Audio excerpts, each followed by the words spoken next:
দেশে বসেই আন্তর্জাতিক পর্নোগ্রাফি জগৎ থেকে কোটি টাকা আয় করেছে আজিম ও বৃষ্টি।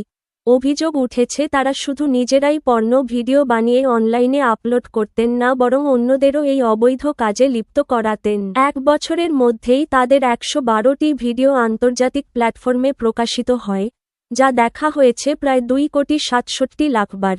এ ঘটনায় গতকাল ভোর 3:30টার দিকে বান্দরবনের এক বাড়ি থেকে আজিম ও বৃষ্টিকে গ্রেফতার করে পুলিশ।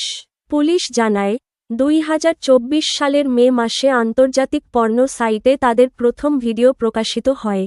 এরপর থেকে তারা একাধিক ওয়েবসাইটে নিয়মিত কন্টেন্ট আপলোড করতে থাকেন।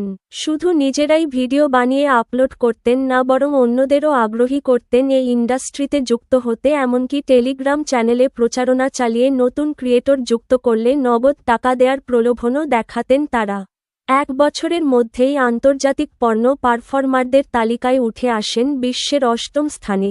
সোশ্যাল মিডিয়া ফেসবুক, ইনস্টাগ্রাম ও টেলিগ্রামে প্রকাশ্য প্রচারণার মাধ্যমে তারা বাংলাদেশ থেকে নতুন সদস্য সংগ্রহ করতে অনলাইনে বিলাসবহুল জীবনযাত্রার ছবি প্রকাশ করতেন। যদিও বাস্তবে তারা দরিদ্র পরিবার থেকে উঠে আসা এবং প্রাথমিক বিদ্যালয়ও শেষ করতে পারেননি। বিষয়টি সামাজিক ও নৈতিকভাবে অত্যন্ত উদ্বেগজনক। ইতোমধ্যে তাদের প্রকাশিত 112টি ভিডিও বাংলাদেশ থেকে দেখা না যায় সে ব্যবস্থা নেওয়া হয়েছে।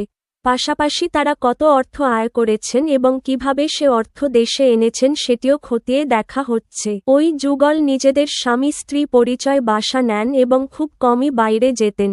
সিআইডি জানিয়েছে এ মামলার তদন্ত চলছে এবং তাদের সঙ্গে আরও কেউ জড়িত আছে কিনা তা যাচাই করা হচ্ছে। কর্তৃপক্ষ জানিয়েছে, অনলাইনে প্রকাশিত এসব ভিডিও ব্লক করা হয়েছে এবং বাংলাদেশে এই ধরনের কন্টেন্টে প্রবেশাধিকার বন্ধের উদ্যোগ জোরদার করা হয়েছে।